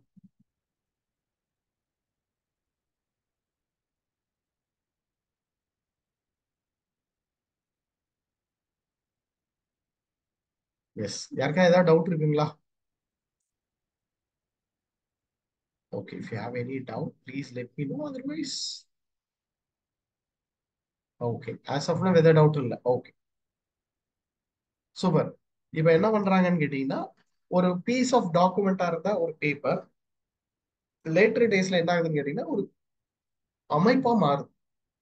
அப்ப இவங்களுடைய டைமென்ஷன் கொஞ்சம் வைடர் ஆகுது. என்ன சொல்றாங்கன்னு கேட்டீங்கன்னா, டாரிஃப் ரிடக்ஷன் அண்ட் நான் டாரிஃப் பேரியரை ரெடியூஸ் பண்ணணும், ட்ரேட்ல ஏற்படுற இந்த நிட்டிகிரிட்டிஸ் விச் மீன்ஸ் லைக் இந்த ட்ரேடை ரெஸ்ட்ரிக்ட் பண்ற இந்த சின்ன சின்ன காரணிகள் எல்லாத்தையுமே நம்ம என்ன பண்ணணும், ரிமூவ் பண்ணணும் அப்படிங்கிறாங்க. மக்களோட ஸ்டாண்டர்ட் ஆஃப் லிவிங் அதிகரிக்கணும், ஃபுல் எம்ப்ளாய்மெண்ட் ரைஸ் பண்ணணும், இதனால ரியல் இன்கம் பர்ச்சேசிங் பவர் அதிகரிக்கும், இஃபெக்டிவ் டிமாண்ட் கூடும், இதனால என்டையர் குளோபல் ட்ரேடும் பூஸ்டப் ஆகும், எக்கானமியும் நல்ல ஸ்பீடா வளர்ச்சி பாதையை நோக்கி போகும் அப்படிங்கிறத சொல்றாங்க. அது போக they want to make developing கண்ட்ரீஸ்க்கு அதிக முக்கியத்துவம் கொடுக்கணும், particularly low develop countries, LDC countries, சரிங்களா? And to facilitate the optimum use of world resource, கிட்டத்தட்ட அதே தான். ஆனா இங்க என்ன சஸ்டைனபிள் டெவலப்மெண்ட்ங்கிற வார்த்தை யூஸ் பண்ணியிருப்பாங்க. And to promote and integrate more viable and durable trading system. And இதுல டிஸ்கஸ் பண்ணாத பட் உருவே ரவுண்ட்ல கொடுத்த எல்லா பாயிண்ட்டையும் இம்ப்ளிமெண்ட் பண்ணணும் அப்படிங்கிற ஒரு இன்டென்ஷன்ல இது பண்ணியிருப்பாங்க. சரிங்களா? எஸ். ஸோ ஒவ்வொரு ஆர்கனைசேஷனுக்கும் நம்ம அதுக்கு தலைமை தாங்கிறது யாருன்னு பார்த்த மாதிரி இதுக்கும் தலைமை தாங்கிறது யாருன்னு கேட்டீங்கன்னா Okonjo Iweala she was appointed last year. So இவங்க தான் இதுக்கு வந்து பொதுவாகவே ஒரு ஒரு டெவலப்பிங் கண்ட்ரீஸ்ல இருக்கிறவங்க தான் தலைவராக சூஸ் பண்ணுவாங்க. இதுக்கு முன்னாடி ரொபார்டா ஆஸ்வீடோ அப்படின்னு ஒருத்தர் இருந்திருப்பாங்க. இப்போ ஆன்ஜிவா இவலவா. சரிங்களா? So she is a Nigerian but studied economics from Harvard University. Obviously no wonder. இப்போ இந்த காட்டுக்கும் டபிள்யூடிஓக்கும் பேசிக் டிஃபரன்ஸ் என்னன்னு பார்த்துக்கலாம். பார்த்ததுக்கு அப்புறம் டபிள்யூடிஓல ரொம்ப முக்கியமான சாராம்சங்கள் மட்டும் தான் எடுத்து படிக்க போறோம். எக்ஸாம் பாயிண்ட் ஆஃப் வியூல எப்படி கேட்பாங்க அப்படிங்கிறத நம்ம படிக்க போறோம். ஸோ ஃபர்ஸ்ட் காட்டை பத்தி ஒரு கம்ப்ளீட் ஐடியா கிடைச்சிருக்கும். அதுல குட்ஸை மட்டும் தான் டிஸ்கஸ் பண்ணியிருப்பாங்க. இது ஒரு இன்ஸ்டிடியூஷன் கிடையாது, இது ஒரு கான்ட்ராக்டிங் பார்ட்டிஸ், இது ஒரு கான்ட்ராக்ட் சைன் பண்ற மாதிரி தான். சரிங்களா? இதுல வந்து சொல்லிக்கிற அளவுக்கு வேற எந்த விஷயத்தையும் ட்ரேடு சம்பந்தப்பட்ட ட்ரேட் பேரியர் மட்டும்தான் மெயின் அஜெண்டாவா இருந்திருக்கும். எல்லா விஷயத்தையும் பத்தி பேச மாட்டாங்க. இப்ப ரெண்டு நாடுகளிடையே ஏதோ பிரச்சனை வந்துருச்சு. இப்போ இந்தியாவுக்கும் ஆஸ்திரேலியாவுக்கும் வர்த்தகத்துல ஏதோ ஒரு பிரச்சனை வந்துருச்சு. இந்தியாவுக்கும் சைனாக்கும் ஏதோ வர்த்தகத்துல ஒரு பிரச்சனை வந்துருச்சு. சைனாக்கும் அமெரிக்காவுக்கும் ஒரு பிரச்சனை வந்துருச்சு அப்படின்னா அதை ரிசால்வ் பண்றதுக்கு ஒரு டிஸ்பியூட் செட்டில்மெண்ட் மெக்கானிசம், ரெண்டு பேத்துக்கு ஒரு சண்டை வந்துருச்சு, அதை நடுநிலை பண்ணி என்ன பண்ணும், இந்த சண்டையை பிரிச்சு விடணும்ல. அதுக்கு எந்த ப்ரொவிஷனும் கிடையாது எதுல, காட்ல. பட் டபிள்யூடிஓல ஸ்பெசிபிக்கா அதுக்குன்னு ஒரு யூனிட்டை கொண்டு வந்திருப்பாங்க, டிஸ்பியூட் செட்டில்மெண்ட் பாடி அப்படின்ட்டு. அது நமக்கு ரொம்ப முக்கியமானது. அதை விட இது கொஞ்சம் என்ன பண்றாங்க, இன்னும் மெம்பர்ஸ்க்கு மேல அதிக அக்கறை வச்சிருக்காங்க. ரெண்டு பேரும் அடிச்சுட்டு கிடந்தாங்கன்னா அதை வேடிக்கை பார்க்காம கூப்பிட்டு என்ன பிரச்சனை, எதுக்காக பிரச்சனை, என்ன பண்ணலாம் அப்படின்னு சொல்லி டிசைட் பண்ணுவாங்க. சரிங்களா? எஸ். அதே மாதிரி டபிள்யூடிஓங்கிறது ஒரு பெர்மனன்ட் ஸ்ட்ரக்சர், ஒரு இன்ஸ்டிடியூஷன்ஸ் மாதிரி வந்துருது. அதே மாதிரி இதுல வந்து மெம்பர்ஸ் தான், ஏன்னா இது ஒரு ஆர்கனைசேஷனா மாறிடுச்சு. அப்போ ஆப்வியஸ்லி மெம்பர் தான். எவ்வளவு மெம்பர்ஸ் இருக்காங்கன்னு கேட்டீங்கன்னா இன்னைக்கு டேட் வரைக்கும் 164. சரிங்களா? 164 மெம்பர்ஸ் இருக்காங்க. பெரிய நம்பர் ஆக்சுவலி. சரிங்களா? 164, 164 மெம்பர்ஸ் அதே. That's a big number. சரிங்களா? மியூச்சுவலா ட்ரேட் எல்லாம் பூஸ்டப் பண்றதுக்கு இப்போ ஐஎம்எஃப் வேர்ல்டு பேங்க்லயும் மெம்பரா இருக்காங்கன்னா ரீசன் இஸ் டிஃபரெண்ட். வேர்ல்டு பேங்க்ல இருந்து உங்களுக்கு வளர்ச்சி நிதி வருது, ஐஎம்எஃப்ல பேலன்ஸ் ஆஃப் பேமெண்ட். இது வந்து ட்ரேடை பூஸ்டப் பண்றதுக்காக வாலண்டியர்லி வந்து அவங்களுக்குள்ள என்ன பண்ணிடுறாங்க, டெவலப்மெண்ட்டுக்கு ஹெல்ப் பண்றாங்க. இப்ப எப்படி காட் ஒப்பந்தம் இருக்கும் போச்சுல ஒரு குறிப்பிட்ட கால இடைவெளியில வந்து அவங்க எப்படி மீட் பண்ணுவாங்களோ, சரிங்களா, அதே மாதிரி இப்பவும் ஒவ்வொரு கால இடைவெளியில என்ன பண்றாங்கன்னு கேட்டீங்கன்னா ஒரு குறிப்பிட்ட டைம் ஸ்பேஸ்ல வந்து அவங்க மீட் பண்ணிக்கிறாங்க. சரிங்களா? 2 இயர்ஸ் ஒன்ஸ் நார்மலி. அந்த மீட்டிங்க்கு பேர் வந்து என்னன்னு கேட்டீங்கன்னா மினிஸ்ட்ரியல் கான்ஃபரன்ஸ் அப்படின்னு. மினிஸ்ட்ரியல் கான்ஃபரன்ஸ்னா யாருன்னு கேட்டீங்கன்னா they are the highest decision making authority in WTO. டபிள்யூடிஓல உச்சபட்ச நடவடிக்கை எடுக்கக்கூடிய ஒரு அதிகாரம் கொண்ட ஒரு அமைப்பு தான் இந்த மினிஸ்ட்ரியல் கான்ஃபரன்ஸ். இவங்க ஒரு 2 ஆண்டுக்கு ஒரு தடவை மீட் பண்ணிப்பாங்க. உலக வர்த்தகம் எல்லாம் எப்படி போயிட்டு இருக்கு, அதுல ஏதாவது மாற்றங்கள் கொண்டு வரணுமா அப்படின்னு சொல்லி உட்காந்து பேசி முடிவெடுக்கிற, கலந்து ஆலோசிச்சு இது பண்ணுவாங்க. இதுதான் வந்து ரொம்ப ரொம்ப ரொம்ப ரொம்ப முக்கியமான ஒண்ணு. சரிங்களா? மினிஸ்ட்ரியல் கான்ஃபரன்ஸ் தான் ஹையஸ்ட் டெசிஷன். இவங்க இருப்பாங்க, அத்தாரிட்டிஸ் எல்லாம் இருப்பாங்க, பட் ஆனா அதிகாரம் எடுக்கிற இது என்னமோ வந்து இவங்களுக்கு தான் கொடுத்துருக்காங்க. மினிஸ்ட்ரியல் கான்ஃபரன்ஸ் இப்படிதான் இருக்கும். இது லாஸ்டா நடந்த மினிஸ்ட்ரியல் கான்ஃபரன்ஸ் லைக் இதுல நடந்திருக்கும். சரிங்களா? அபுதாபியில நடந்திருக்கும். So here it is. சரிங்களா? பிப்ரவரியில நடந்திருக்கும். பிப்ரவரி 2024 நமக்கு நடந்தது. ஸோ இந்தியா சார்பா பியூஷ் கோயல், சரிங்களா, பியூஷ் கோயல் தான் பார்ட்டிசிபேட் பண்ணுவாங்க. Commerce minister. சரிங்களா? காமர்ஸ் மினிஸ்டர் தான் பொதுவா பார்ட்டிசிபேட் பண்ணுவாங்க. இந்தியால யார் காமர்ஸ் மினிஸ்டரோ அவங்க தான் இந்த வர்த்தகத்துல தொடர்பான இதுல எல்லாம் தலையிடுவாங்க. சரிங்களா? எஸ். அப்போ இதெல்லாமே வந்து அட்மினிஸ்ட்ரேட்டிவ் செட்டப்ல இப்ப நமக்கு ஒரு ஐடியா கிடைச்சிருக்கும். சரிங்களா? How, who, what is there, இதெல்லாமே அதுல இருக்கும். சரிங்களா? எஸ். இதெல்லாம் கொஞ்சம் டீட்டெயிலா தெரிஞ்சுக்கிடணும். நமக்கு எக்ஸாம் பாயிண்ட் ஆஃப் வியூல இதெல்லாம் கேட்கறதுக்கு அதிக வாய்ப்புகள் உண்டு. சரியா?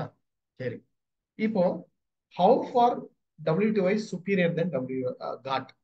காட்டை விட இவங்க எப்படி சுப்பீரியர், டபிள்யூடிஒய் எப்படி சுப்பீரியர் அப்படின்னு கேட்டீங்கன்னா இவங்க கிட்ட டிஸ்பியூட் செட்டில்மெண்ட் பாடி அப்படின்னு சொல்லி ஒரு அமைப்பு இருக்கு. சரிங்களா? டிஸ்பியூட் செட்டில்மெண்ட் பாடி. எப்பெல்லாம் இருபெரு நாடுகளிடையே ஏதோ ஒரு 164 மெம்பர்ஸ் இருக்காங்களா, அதுல ஏதாவது ஒரு 2 நாடுக்கோ இல்ல மோர் தென் 2 கண்ட்ரிஸ் மேல ஏதோ ட்ரேடுல ஒரு சின்ன டிஸ்பியூட் சண்டை வந்துருச்சுன்னு வச்சுக்கோங்க, ஒரு வாக்குவாதம் வந்துருச்சுன்னு வச்சுக்கோங்க. நீ பண்றது கரெக்ட் இல்ல, நான் பண்றது கரெக்ட் இல்லைன்னு சொல்லி ஒரு வாக்குவாதம் வந்துருச்சுன்னா இவங்களுக்கு மத்தியஸ்தம் பண்ணி கொடுக்கணும். மத்தியஸ்தம் means someone should take a role as arbitrate. இது ரெண்டு பேரும் நல்லா கிட்டத்தட்ட ஒரு ரெஃபரி மாதிரி, ஒரு அம்பையர் மாதிரின்னு வச்சுக்கோங்களேன். அவங்க மீட் பண்ணி என்ன பண்ணுவாங்கன்னு கேட்டீங்கன்னா, they try to find the reason, எதுக்காக இவங்களுக்கு சண்டை வந்தது, இதை எப்படி நம்ம ரிசால்வ் பண்ணலாம், ஃபியூச்சர்ல இந்த சண்டை எப்படி வராம இருக்கலாம் அப்படின்னு சொல்லி அவங்க என்ன பண்ணுவாங்க, ஒரு மீட்டிங் பிளேஸ் மாதிரி போட்டு ஒரு பேனல் ஒன்று அமைச்சு அதுல யார் மேல தப்புங்கிறத கண்டுபிடிச்சு, சரி உங்க மேலதாங்க தப்பு, இனிமே இப்படி பண்ணாதீங்க அப்படின்னு சொல்லி ஒரு வார்னிங் கொடுத்து என்ன பண்ணிடுறது, இதை எக்ஸிக்யூட் பண்றதுதான். இந்த ப்ரொவிஷன்ஸ் வந்து காட்ல கிடையாது, டபிள்யூடிஓல உண்டு. சரிங்களா? அப்ப இது வந்து எப்படி இருக்கும் அப்படின்னு சொல்லி கேட்டீங்கன்னா, இப்படிதான். இப்ப இந்தியாவுக்கும் அமெரிக்காவுக்கும் ஒரு சண்டை வந்துருச்சு, இந்தியாவுக்கும் ஜப்பானுக்கும் ஒரு சின்ன ட்ரேட்ல ஒரு ஒரு ஒரு சின்ன ஒரு வாய்க்கா தகராறு வந்துருச்சுன்னு வச்சுக்கோங்க. ஒரு 60 டேஸ்க்குள்ள ஒரு கன்சல்டன்ட் போட்டு ஒரு ஒரு மீடியேஷன் மாதிரி ஒரு அமைப்பு ஆரம்பிச்சு 45 நாள் அதுல இருந்து ஒரு 3 பேர் கொண்ட குழு அமைச்சு அதுல யாருக்கெல்லாம் சண்டையோ அவங்க எல்லாம் கூப்பிட்டு என்கொயரி பண்ணி திருப்பி இந்த பிரச்சனை வராம இருக்கிறதுக்கு என்ன வழிமுறைகள் உண்டு அதெல்லாம் பண்ணி மெம்பர் கண்ட்ரீஸ்க்கெல்லாம் அனுப்பி விடுவாங்க. இப்படி அமெரிக்காவுக்கும் இந்தியாவுக்கும் சண்டை வந்தது, இந்த மாதிரி ஒரு பிரச்சனை வந்தது, இதுக்கு நாங்க இந்த தீர்ப்பு தான் கொடுத்துருக்கோம், உங்க கண்ட்ரில இந்த மாதிரி ஃபியூச்சர்ல எது வந்தாலும் இந்த ரூலை நீங்க அப்ளை பண்ணி இதை நீங்க இது பண்ணிக்கோங்க அப்படின்னு சொல்லி ஃபர்ஸ்ட் யாருக்கு சண்டை வந்ததோ அவங்களுக்கு ரிசல்ட் என்ன, எண்ட் ரிசல்ட், அவங்களோட வேர்டிக்ட், வேர்டிக்ட்னு சொல்லலாம், அவங்களோட தீர்ப்பை சொல்லலாம். அந்த தீர்ப்பா அவங்க சமாதானம் அடையலாம், இல்லைன்னா மேல்முறையீடு போலாம், இதெல்லாம் ப்ரொவிஷன் உண்டு. பட் ஆனா இப்படி ஒரு ஸ்ட்ரக்சர் வந்து காட்ல கிடையாது, டபிள்யூடிஓல உண்டு. அப்போ காட்டை காட்டிலும் டபிள்யூடிஓ கொஞ்சம் சுப்பீரியர் ஆனது. ஏன் சுப்பீரியர் ஆனது? பிகாஸ் இந்த மாதிரி டிஸ்பியூட் செட்டில்மெண்ட் மெக்கானிசம் எல்லாம் கிடையாது. சரிங்களா? ஸோ அதனால யூ ஷுட் பி கிளியர். இந்த இப்போ டிஸ்பியூட் செட்டில்மெண்ட் மாடல எதுல வரும்னு கேட்கலாம், கண்டிப்பா டபிள்யூடிஓல வரும், காட்டில் கிடையாது. ஸோ இது ஒண்ணு.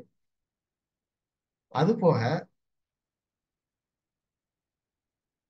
ட்ரிம்ஸ் அண்ட் ட்ரிப்ஸ் சொன்னா, டிஸ்பியூட் செட்டில்மெண்ட் பாடி எவ்வளவு முக்கியமோ அதே மாதிரி ட்ரிம்ஸ் ட்ரிப்ஸ் அப்படின்னு சொல்லி ரெண்டு உண்டு. சரிங்களா? ட்ரிம்ஸ் அண்ட் ட்ரிப்ஸ் அப்படின்னு சொல்லி இதுல ட்ரேடு பாலிசி ரிவ்யூ மெக்கானிசம் அப்படின்னு சொல்லி ஒன்று உண்டு. சரிங்களா? Trade trade policy review mechanism, trade related intellectual property rights, trade related investment measures அப்படின்னு சொல்லி நிறைய விங் உண்டு அதுல. TRIPS, TRIM, trade related investment measures, trade policy review mechanism அப்படின்னு சொல்லி உண்டு. இதுல நமக்கு இந்த ட்ரேட் பாலிசி ரிவ்யூ மெக்கானிசம் அப்படிங்கிறது என்னன்னு கேட்டீங்கன்னா, ஒவ்வொரு நாடும் தன்னோட நாட்டுல சில முக்கியமான பாலிசிஸ் வச்சிருப்பாங்க. என்னெல்லாம் கேட்டீங்கன்னா, இந்தியால fiscal policy, monetary policy, income policy அப்படிங்கிற மாதிரி ஃபாரின் ட்ரேட் பாலிசின்னு ஒரு பாலிசி வச்சிருப்பாங்க.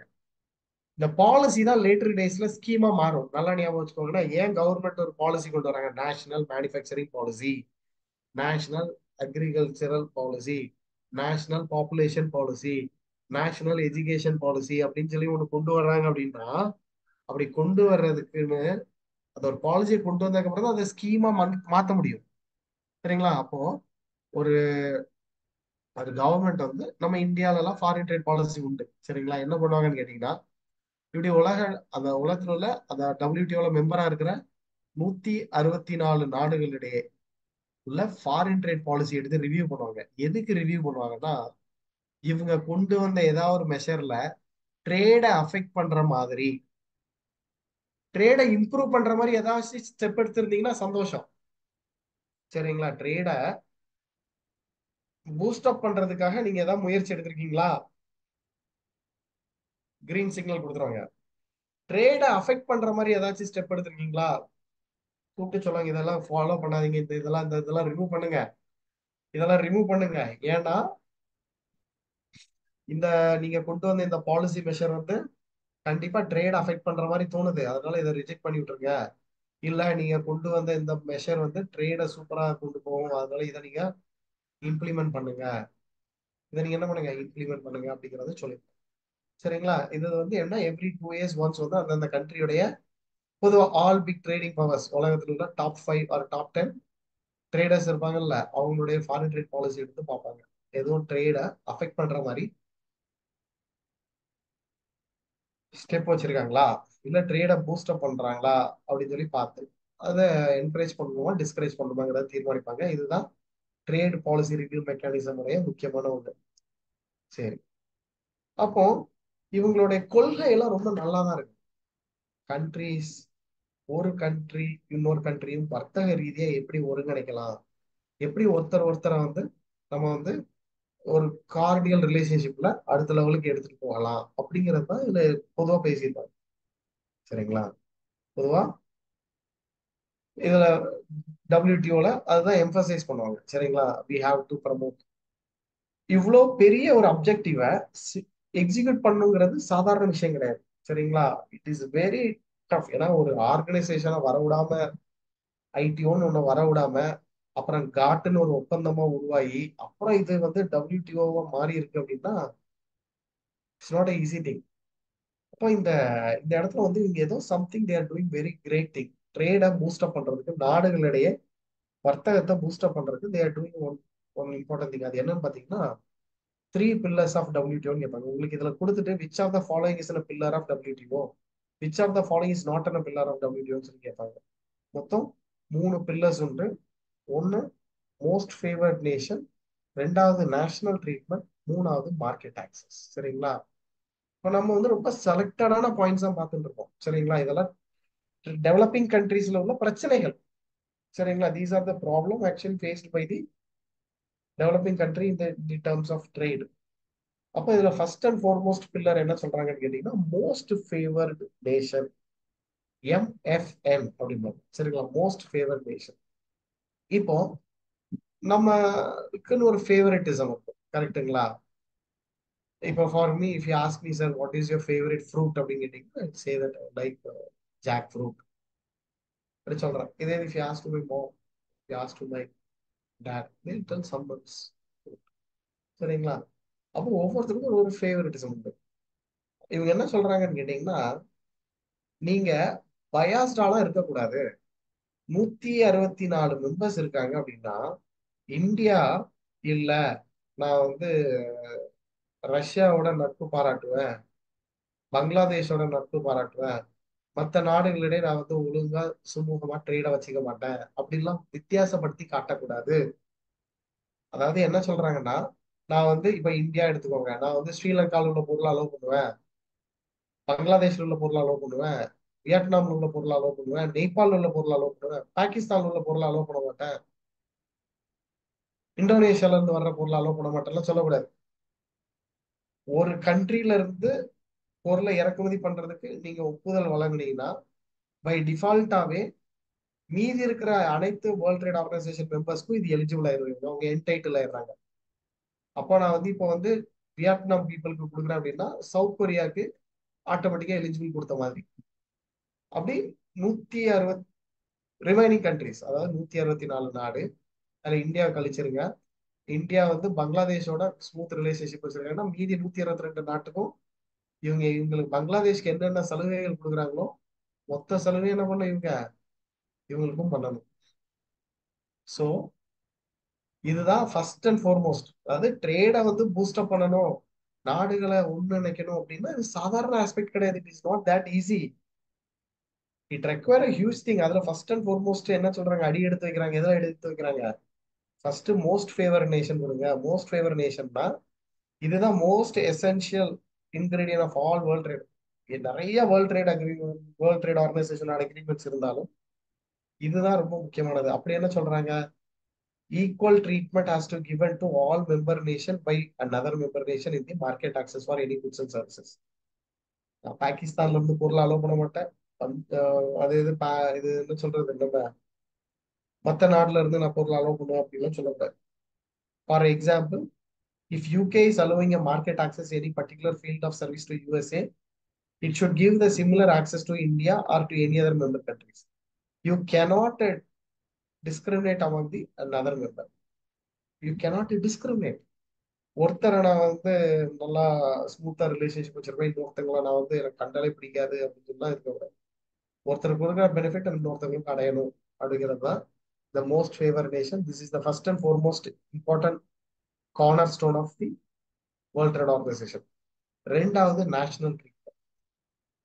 இப்போ நான் வந்து கடைக்கு போறேன், போயிட்டு I want to have a dates, பேரிச்சம்பழம் வாங்கலான்ட்டு போறேன்னு வச்சுக்கோங்க.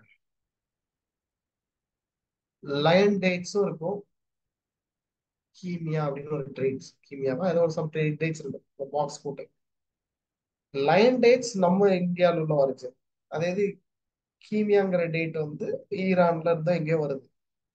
நம்மளுடைய ஃபாரின் பொருளும் நமக்கு கிடைக்குது, டொமஸ்டிக் பொருளும் கிடைக்குது, கரெக்டா? அதாவது WTO மெம்பர்ஸ்க்குலாம் என்ன சொல்றாங்கன்னு கேட்டீங்கன்னா, இல்ல நான் வந்து இந்தியா பொருளை மட்டும்தான் டிஸ்ப்ளே வைப்பேன், ஃபாரின் பொருளை நான்லாம் டிஸ்ப்ளே பண்ண மாட்டேன், என் இந்த ஊர்ல வந்து ஃபாரின் பொருளை நான் வந்து என்கரேஜ் பண்ண மாட்டேன், டொமஸ்டிக் பொருளை தான் என்கரேஜ் பண்ணலாம் சொல்லக்கூடாது. You should give a equal treatment. எப்படி லயன் டேட்ஸ்க்கு இம்பார்ட்டன்ட் கொடுக்குறீங்களோ அதே மாதிரி தான் ஃபாரின்ல இருந்து இறக்குமதி பண்ற பேரிச்சம்பழத்துக்கும் நீங்க இம்பார்ட்டன்ஸ் கொடுக்கணும். இல்ல லயன் டேட்ஸ் இது எல்லாத்தையும் நல்லா அழகா டிஸ்ப்ளே பண்ணி வச்சுட்டு அதை நான் சும்மா பின்னாடி போட்டிருப்பேன் அப்படின்னு சொல்லக்கூடாது. You should equally treat your domestic goods and services to those given to the foreign goods and services. இது கிட்டத்தட்ட அதே மாதிரி தான், டிஃபரெண்ட் ட்ரீட்மெண்ட் கொடுக்க கூடாது. சரிங்களா? இந்தியா பொருளா பி இந்தியன் பை இந்தியன், சுதேசி இயக்கம் அப்படின்னு சொல்லி எல்லாம் உங்க தேசப்பற்ற இதுல காட்டக்கூடாது. டொமஸ்டிக் ஆரிஜின் குட்ஸும் இருக்கட்டும், பேரலா ஃபாரின் ஆரிஜின் குட்ஸும் இருக்கட்டும். சரிங்களா? இப்ப பாத்தீங்கன்னா நம்ம ஊர்ல காலிமார்க் பவன்டோ அது ஒரு கூல் ட்ரிங்க்ஸ், அதே மாதிரி உங்களுக்கு பெப்சி கோக்கும் கிடைக்கா, பெப்சி கோக்கும் நம்ம ஊர் ப்ராடக்ட் கிடையாது, கரெக்டா? அப்ப இதுதானே நேஷனல் ட்ரீட்மெண்ட்டுக்கு பெஸ்ட் எக்ஸாம்பிள்.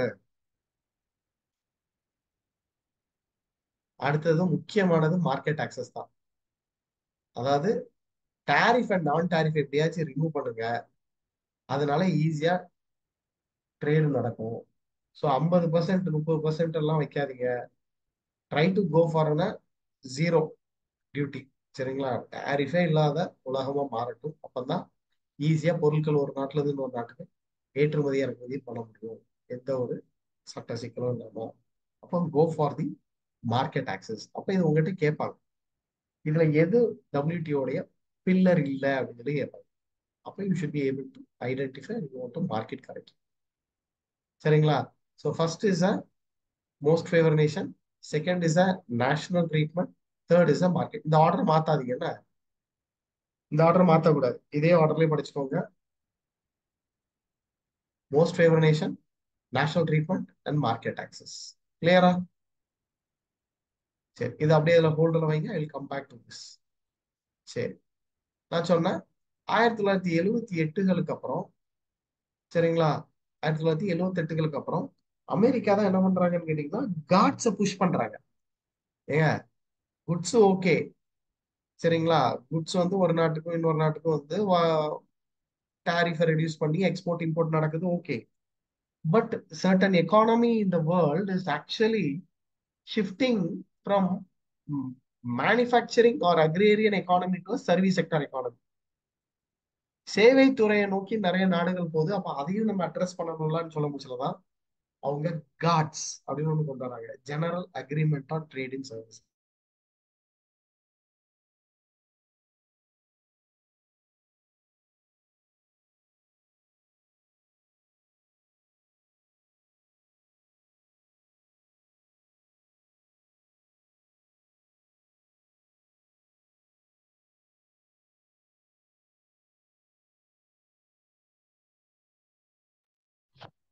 சார் வாய்ஸ் எது கேட்கல sir.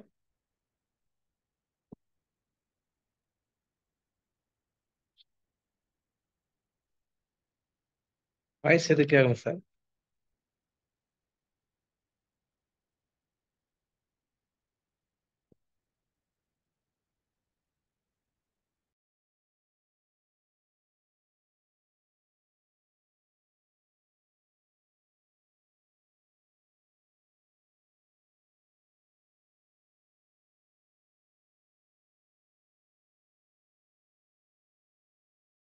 Yes, I'm sorry, there was a small tech issue in my side. Now it got resolved. Is it Fine. Hope my voice is clear. Yes, sir. Yes, sir. Clear. Yes, sir. Yes. Okay, there was a small technical glitch. Just give me a minute. Let me connect my laptop charger. Just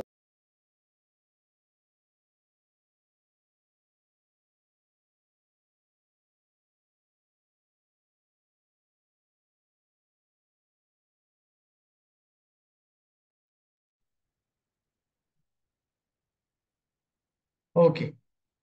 So இங்க என்ன சொல்றாங்க அப்படின்னு சொல்லி பாத்தீங்கன்னா general agreement on trade in services. So when economy is slowly moving from another manufacturing and agrarian economy விட்டு service செக்டரை நோக்கி சில economies போகும்போதுல அதையும் நம்ம அட்ரஸ் பண்ணணும் அப்படிங்கிறதுனால காட்ஸ் அப்படிங்கிற ஒரு ஒப்பந்தத்தை கொண்டு வராங்க, general agreement on trading services. இதுல என்ன பண்றாங்கன்னு கேட்டீங்கன்னா எதை இதுல கொஸ்டினபிள் ஏரியா அப்படின்னு சொல்லி பாத்தீங்கன்னா மோட் 1 2 3 4 அப்படின்னு சொல்லி ஒரு 4 மோடு உண்டு. இது எல்லாமே நம்ம இந்தியாவோட நேரடியா தொடர்புடைய பிரச்சனைகள். இது எல்லாமே வந்து இப்ப உங்களுக்கு வந்து சிலபஸ்ல ஃப்ரேம் ஒர்க் பண்ணவங்க I heard that the syllabus was TRB syllabus one of the oldest syllabus கேள்விப்பட்டேன். சம்வேர் இந்த இயர் 2009ல எப்போ ஃப்ரேம் பண்ணாங்களா, 1990 எனி கெஸ்? 2002 எப்போ உள்ள சிலபஸ் இது? சும்மா அவுட் ஆஃப் கியூரியாசிட்டில கேக்குறேன் நான். எனக்கு ஏதாவது ஐடியா இருக்கா? This was 2002 old, almost 20 years. சரிங்களா, 20 இயர்ஸ்க்கு முன்னாடி ஃப்ரேம் பண்ண சிலபஸ் எவ்வளவு மாற்றங்கள் நடந்திருக்கு சரிங்களா. அதுல ஒன் ஆஃப் தி சேஞ்சஸ் இதுதான், இந்த காட்ஸ்லாம். சரிங்களா, இது பாத்தீங்கன்னா இதெல்லாம் வந்து உங்களுக்கு கொஸ்டின்ல, அதனாலதான் உங்களுக்கு இன்டர்நேஷனல் சிலபஸை சும்மா அப்படியே ஓவர் வியூவா கொடுத்துருப்பாங்க. சரிங்களா, ரொம்ப டெப்தா கொடுக்காம ஓவர் வியூ மாதிரி கொடுக்க காரணம் என்னன்னா சில கான்செப்ட்ஸ்லாம் அப்ப டெவலப்பே ஆயிருக்குமானே தெரியாது. சரிங்களா. எஸ், ஆரிஜின் ஸ்டேஜ்ல இருந்திருக்கும். சரிங்களா, 95ல சைன் பண்ணியிருக்காங்க காட் ஒப்பந்தத்தை. 2002ல உங்களுக்கு பிஜிடிஆர்பி சிலபஸ் ஃப்ரேம் பண்ணிருக்காங்க. 7 வருஷத்துல அவ்வளவு அப்டேட்டட் சிலபஸ் இருக்குமாங்கிறது எனக்கு தெரியல. சரிங்களா. சோ இதுல நம்ம படிக்க வேண்டியது இந்த 4 மோடு தான். மோடு 1 2 3 4 அப்படின்னு சொல்லி 4 மோடா பிரிச்சு வச்சிருக்காங்க. இந்த 4 மோடு என்ன அப்படின்னு சொல்லி பாத்தீங்கன்னா, ஃபர்ஸ்ட் கிராஸ் பார்டர் சப்ளை, ரெண்டாவது கன்சம்ஷன் அப்ராட், மூணாவது கமர்ஷியல் பிரசன்ஸ், நாலாவது பிரசன்ஸ் ஆஃப் நேச்சுரல் பர்சன் அப்படின்னு சொல்லி 4 மோடா பிரிக்கிறாங்க. இது உங்களுக்கு எப்படி கேட்கலாம்னா, காட்ஸ்ல மொத்தம் எத்தனை மோடு உண்டுன்னு கேட்பாங்க. மொத்தம் 4 அப்படின்னு சொல்லலாம். சரிங்களா, 1 2 3 4 அப்படின்னு சொல்லலாம். 1 2 3 4 அப்படின்னு. இன்னொன்னு cross border supply, consumption abroad, commercial presence, presence of a natural person அப்படின்னு சொல்லி 4 இதை பிரிக்கலாம். இதுல எக்ஸாம்பிளோட பார்க்கும் போதுல இன்னும் பெட்டரா ஒரு கிளாரிட்டி கிடைக்கும். சரிங்களா. So try to connect with an example. And இந்த ஆர்டர் மாத்திரக்கூடாது. மோட் 1 அது கிராஸ் பார்டர் சப்ளை தான். மோடு 2 அப்படின்னா அது கன்சம்ஷன் அப்ராட் தான். மோடு 3 அப்படின்னா கமர்ஷியல் பிரசன்ஸ் தான். மோடு 4 அப்படிங்கிறது பிரசன்ஸ் ஆஃப் நேச்சுரல் பர்சன் தான். சரிங்களா, இதுல எந்த மாற்று கருத்து இருக்கு? சரி, கிராஸ் பார்டர் சப்ளை அப்படிங்கிறது எப்படின்னு கேட்டீங்கன்னா, நம்ம ஊர்கள்ல இருக்கிற கால் சென்டர்ஸ் கம்பெனி என்னவோ இங்கிலாந்துல, ஜெர்மன்ல, பிரான்ஸ்ல, ஜப்பான்ல, யூஎஸ்ல இருக்கலாம். ஆனா அவங்களுக்கான டெக் சப்போர்ட், டெக்னிக்கல் சப்போர்ட் எங்க இருந்து ப்ராசஸ் பண்ணுவாங்க? சென்னையில உள்ள சோழிங்கநல்லூரா இருக்கலாம், தாம்பரமா இருக்கலாம், குரோம்பேட்டா இருக்கலாம், அப்புறம் இந்த வேளச்சேரி ஏரியால நிறைய இது உண்டு, அப்புறம் நாவலூர் இருக்கலாம், அப்புறம் இந்த டைடல் பார்க், இங்கெல்லாம் நிறைய IT industries and all the stuffs அது. அவங்க என்ன பண்ணுவாங்கன்னு கேட்டீங்கன்னா, கிளைண்ட் வந்து அவங்களுடைய கம்பெனி வந்து ஃபாரின்ல இருக்கும், இங்க இருந்து கால் சென்டர்ஸ்ல எடுத்து இங்க இருந்து பேசுவாங்க. சரிங்களா, இங்க இருந்து இருக்கிற மாதிரி கம்பெனி, ஏன்னா சீப் லேபர் பாலிசி இருக்கிறதுனால என்ன பண்ணுவாங்க, இந்தியால இருந்து அவங்க சர்வீஸை ரெண்டர் பண்ணுவாங்க. கம்பெனி என்னவோ இருக்கிறது அமெரிக்கால எங்கேயாச்சும் இருக்கும், சான் பிரான்சிஸ்கோல எங்கேயா இருக்கும். பட் இவங்க ஒர்க் பண்றது இங்க இருந்து. So service flow from territory of one member country to the territory of another member country. அப்போ டெரிட்டரி ஆஃப் ஒன் மெம்பர் கண்ட்ரிங்கிறது இங்க USA, territory of another member கண்ட்ரிஸ்ங்கிறது இந்தியா. இந்தியால இருந்து நம்ம BPOs, business process outsourcing, KPO, knowledge process outsourcing, இந்த மாதிரி இதுல இருந்து ஒர்க் பண்ணுவாங்க. சரிங்களா, ஒரு காலத்துல ரொம்ப ஃபேமஸ் ஆனது சதர்லேண்ட் அப்படிம்பாங்க. they know the world, நல்ல வேர்ல்டு ஃபேமஸ் பிபிஓஸ், கால் சென்டர்ஸ். இதுதான் best example for your cross border supply. Company இருக்கிறது ஒரு ஊரா இருக்கும், இவங்க இருந்து வேலை பார்க்கறது ஒரு ஊரா இருக்கும். இதையும் இதுல பேசியிருப்பாங்க. இந்தியாவுக்கு இது ஒரு பெரிய இது. இந்த விசா பிரச்சனை எல்லாம் வரும் பாத்தீங்களா, ஐடி எம்ப்ளாயிஸ் எல்லாம் இதுலதான் அட்ரஸ் ஆகும். கன்சம்ஷன் அப்ராட் அப்படிங்கிறது டூரிஸ்ட். சரிங்களா? நான் வந்து என்ன பண்ணுவேன், இங்க இருந்து ஐ will travel to the Scotland. சரிங்களா? ஸ்காட்லாந்து போவேன். போயிட்டு அங்க உள்ள இந்த செயின்ட் ஆண்ட்ரூஸ் கால்ஃப் கோர்ஸ், இல்லைன்னா அங்க உள்ள எப்படி சொல்றது, எடின்பர்க், அப்புறம் வந்து கிளாஸ்கோ, இந்த மாதிரி சிட்டிஸ்ல எல்லாம் போயிட்டு நான் I will go and have an enjoy my vacation and I will come back to India. அப்ப கன்சம்ஷன் அப்ராட் என்ன பண்றோம், நாங்க போய் கன்சியூம் பண்ணிட்டு வரேன் எதை, service. Tourism comes under the service sector. அப்போ a member of one country move to the member of another territory and I will obtain a services. சரிங்களா? அப்போ he is a Dubinsky, he has traveled almost 197 countries across the world. சரிங்களா? Yes. இதுதான். So அப்போ consumption abroad அப்படிங்கிறது வெளிநாட்டுல போயிட்டு நம்ம சர்வீஸை கன்சியூம் பண்றது. Best suitable example tourist. இப்போ நீங்க நீங்க இப்போ நம்ம வெளியில எங்கேயா போகும்போதுல ஒரு ஃபாரினர் உங்களுக்கு எதிர்த்தாப்புல எங்கேயா வர்றாங்கன்னு வச்சுக்கோங்க. இப்போ உங்க ஸ்ரீரங்கம், திருச்சி ஸ்ரீரங்கம்லையோ, மதுரை மீனாட்சி அம்மன் கோயிலையோ, இல்ல நீங்க கன்னியாகுமரியிலயோ, இல்ல சென்னையில மகாபலிபுரம்ல எங்கேயோ நீங்க ஒரு ஃபாரினர் பாத்தீங்கன்னா, assume that he comes under the mode 2 because he is a consumption bro. He comes under the guards. Came here to have a services in the name of tourism அப்படிங்கிறத ஞாபகம் வச்சுக்கோங்க. கமர்ஷியல் பிரசன்ஸ், ரெஸ்டாரண்ட், பேங்க், இதெல்லாம் நம்ம ஊர்ல வந்து start பண்ணுவாங்க. சரிங்களா? இப்போ for example Kentucky fried chicken, it belongs to Kentucky மகானம். கேஎஃப்சி. சரிங்களா? இப்போ ஏதாவது பார்ட்டி டைம் எதுனா என்ன பண்றாங்க, கேஎஃப்சில போய் சாப்பிட போறாங்கல்ல. ஆனா அது நம்ம ஊருக்கு உள்ளது கிடையாது. Correct? It doesn't belongs to our. அப்ப என்ன பண்ணாங்க, கமர்ஷியல் பிரசன்ஸ். வெளிநாட்டுல உள்ள ஒரு ஒரு சப்ளையர், சர்வீஸ் சப்ளையர் நம்ம ஊர்ல வந்து ஓனர்ஷிப்பை எஸ்டாப்ளிஷ் பண்ணி லீஸுக்காகவோ இல்ல ஓனர்ஷிப்புக்காகவோ என்ன பண்ணாங்க, he will start a business in another country. இதுதான் வந்து கமர்ஷியல் பிரசன்ஸ் அப்படிம்பாங்க. சரிங்களா? இது மூணாவது மோட். நாலாவது மோட் என்னன்னு பாத்தீங்கன்னா நேச்சுரல் பர்சன் இருப்பாங்க. நேச்சுரல் பர்சன்ங்கிறது ஒரு டாக்டரோ, ஒரு அக்கௌண்டன்ட்டோ, ஒரு டீச்சரோ என்ன பண்ணுவாங்க, வெளிநாட்டுல போயிட்டு they will render the service and they will come back.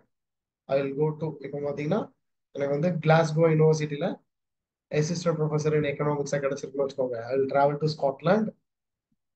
I will go and I will deliver lecture the history of economic thoughts. That is my favourite subject. அதில் போயிட்டு நான் போயிட்டு லெக்சர் எடுத்துட்டு then I'm coming back. So presence of a natural person. Suitable example, you can connect with our late Chief Minister Jayalalitha madam. அவங்கள treatment பண்ண வந்த Richard பேலேங்கிற doctor. சரிங்களா? Madam ஜெயலலிதாவை ட்ரீட்மெண்ட் பண்ண வந்தவர். he comes under the mode 4, presence of natural person consist of a person from one member country entering to a territory of another. அப்ப இது எல்லாமே எதுல கவர் ஆகுது உங்களுக்கு, சர்வீஸ் செக்டர்ல வந்து. இந்த மோட மறந்துடக்கூடாது. மொத்தம் சும்மா சிம்பிளா கேட்கலாம், how many modes are there in cards அப்படின்னு சொல்லி கேட்கலாம். சரி, உங்களுக்கு இந்த யூனிட் 11ல இருந்து 6ல இருந்து 5ல இருந்து 6 கேள்வி தான் கேட்பாங்க. இல்ல இதெல்லாம் கேட்கறதுக்கு அதிக வாய்ப்பு இருக்கு. இப்போ நம்ம எக்ஸ்பெக்ட் பண்ணி படிப்போம். பட் அவங்க என்ன கேட்டுருவாங்க, என்னைக்கு காட் ஒப்பந்தம் வந்து கையெழுத்திடப்பட்டது சொல்லி கேட்டு விட்டுக்கிறாங்க. பட் ஆனா இவ்வளவு அட்வான்ஸா தெரிஞ்சிருந்தால தானே நாளைக்கு கிளாஸ் நம்ம தானே எடுக்க போறோம். கரெக்டா? பிஜிடிஆர்பி முடிச்சுட்டு நம்ம கவர்மெண்ட் ஸ்கூல்ல போயிட்டு நம்ம கிளாஸ் டீச், நம்ம போய் எக்கனாமிக்ஸ் டீச் பண்ண போகல. கரெக்டா? அப்ப கண்டிப்பா உங்களுக்கு ஸ்கூல் புக்ல இந்த டாபிக் டபிள்யூடிஓ இருக்கா உங்களுக்கு 12th இன்டர்நேஷனல் எக்கனாமிக்ஸ்ல? எஸ் சார், இருக்கு சார். அப்ப நீங்க போய் என்ன டீச் பண்ண வேண்டியது இருக்கும்ல அது. Yes sir, yes sir. அப்ப ஒரு கிளாரிட்டி கிடைச்சிருச்சா, பையன் எப்படி டவுட் கேட்டாலும் நம்ம இப்ப ஆன்சர் பண்ணிடலானே. Yes sir. அதான் வேணும். சரிங்களா? I'm here to teach, not to clear TRP.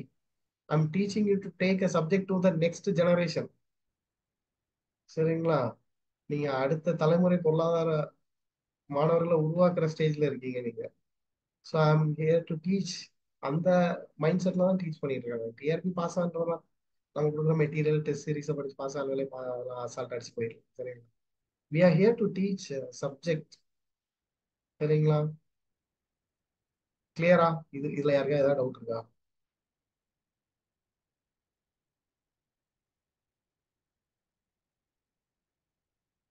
யாருக்கு டவுட் இல்லையே? சூப்பர். சரிங்க, இதுதான். இப்போ I thought of finishing today But we can go for this demo class for one another day. Monday we can go on. Monday கூட நம்ம எடுத்துக்கலாம். சரிங்களா? Yes, tomorrow you sit and study for tomorrow's exam. ஜோல் sir உங்களுக்கு எப்படியா அனுப்பிடுவாங்க. ஜோல் சார்ட்ட பேசிக்கிறேன். அதே மாதிரி உங்களுக்கு வந்து remaining topics we can see in the next class. சரிங்களா? அன்டாக்ட் இருக்கு. இன்னும் சில டாபிக்ஸ் இருக்கு. இன்னும் ஒரு கிளாஸ் போகும். முடிச்சதுக்கப்புறம் இந்த ஆசியான், சார்க்கு, சரிங்களா? G7, அப்புறம் Asia development banks, trade as engine of growth, சரிங்களா? அதுக்கப்புறம் new new international economic order, இதையும் சேர்த்து படிச்சுட்டா நம்மளை தாண்டி கொஸ்டின் வெளியிலே போகாது. சரியா? நான் அதிகமா ஒரு கிளாஸ் வேணா போகும், கம்ப்ளீட்டா உங்களுக்கு தான் முடிச்சிருவோம். சரி, நான் மேக்ஸிமம் ஒரு கிளாஸ் தான். சரியா? So I thought of finishing today, but I want to take it to a detailed level. அதனால we can put a